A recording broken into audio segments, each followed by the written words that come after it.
Olá, pessoal. Hoje a gente vai conversar sobre um tema bastante central nos direitos fundamentais, que é a tensão ou o conflito entre direitos, ou aparente tensão entre direitos, e como é que a gente resolve essa questão. Existem muitos conflitos, até clássicos, que a doutrina e a jurisprudência vão examinar, como liberdade de expressão, direito à informação, direito à honra, direito à intimidade.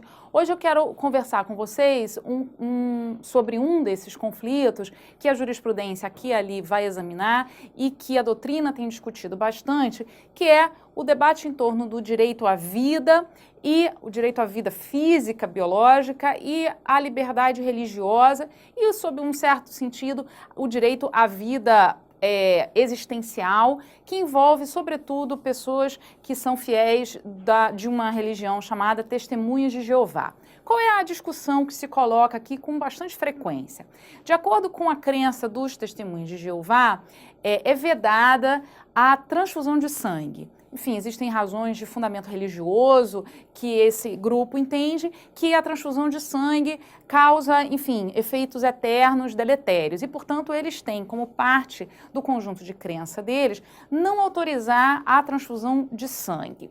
E aí se começa a discutir esse problema quando uma pessoa, e aí vamos circunscrever a discussão para adultos, né, e não deixar crianças de lado, mas adultos que tenham, é muito frequente que testemunhas de Jeová tenham uma carteirinha, uma identificação, dizendo, no caso de um acidente, que eles sejam levados a hospitais, que eles não autorizam transfusão de sangue. E aí há uma discussão grande, porque chegando num hospital, eventualmente diante de uma emergência, ou às vezes não necessariamente numa emergência, mas numa circunstância médica qualquer, a equipe médica se coloca diante dessa limitação, né? No sentido de, bom, não podemos fazer a transfusão de sangue e em muitas circunstâncias, equipes médicas se colocaram na situação de superar essa decisão pessoal do paciente e fizeram a transfusão de sangue,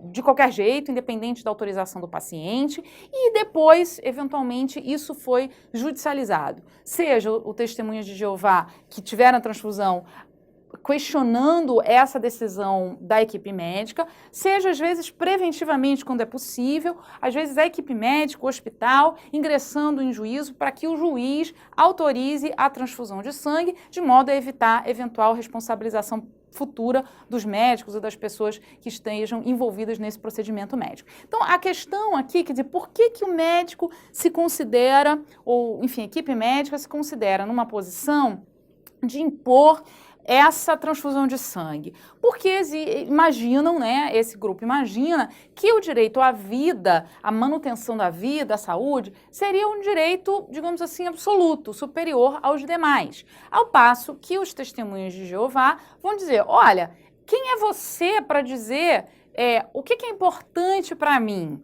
Quem é você para dizer como eu devo viver a minha vida, quais devem ser minhas opções existenciais? E esse é um debate assim, muito interessante que vai envolver duas concepções de vida e dignidade dos direitos fundamentais. Uma que a gente chama uma concepção mais centrada na autonomia, ou seja, cada pessoa pode decidir como vai viver a sua vida? Qual é o sentido que ela dá à sua própria vida? E as outras pessoas não podem impor a ela um padrão existencial. Quer dizer, a vida não tem apenas esta dimensão física, biológica, para alguém que tem uma convicção de que, na verdade, a vida nesta Terra é apenas uma fase, uma etapa, talvez até menos importante do que as etapas que virão, que é a posição de alguém que professa uma fé religiosa que tem essa dimensão. Então, a questão dos direitos fundamentais como uma autonomia, se conferem ao indivíduo essa possibilidade de se autodefinir e de não receber uma imposição da sociedade ou de terceiros de como é que ele deve viver a sua vida. Uma outra concepção é a que a gente chama de direitos fundamentais como heteronomia, ou seja, quem vai definir o que os direitos fundamentais significam, o que é a vida boa, qual é o seu projeto de vida, é a sociedade, é a comunidade, ou seja, são normas externas, daí a expressão heteronomos, né?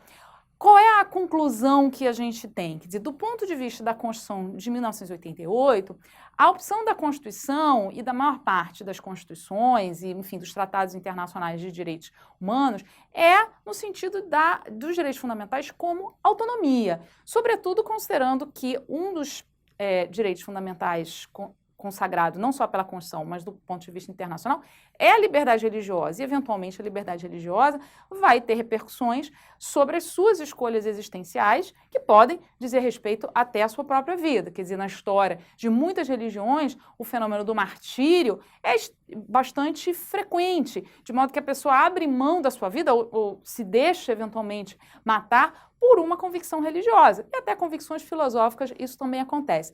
Então, a questão que se coloca, como resolver esse conflito? Na verdade, a solução desse conflito vai ser, uma vez que a pessoa claramente, conscientemente, tomou a decisão de que ela não quer um determinado procedimento médico, seja por uma razão religiosa, seja por uma razão filosófica ou por qualquer outra razão, não cabe ao médico ou à equipe médica ou a terceiros decidir por ela o que é melhor para ela. Se uma vez que a pessoa está consciente e tem, enfim, noção das consequências, ela que vai ou deve poder escolher livremente como viver a sua vida, que sentido ela vai dar à sua vida, e por razões religiosas ainda mais, mas eventualmente por outras razões também. De modo que, quando a gente observa o conflito sob essa perspectiva, quer dizer, a posição do médico, a defesa da vida física, biológica, da transfusão de sangue, ela acaba tendo um peso menor do que a opção do própria pessoa que tem uma convicção religiosa e que dá um sentido à vida,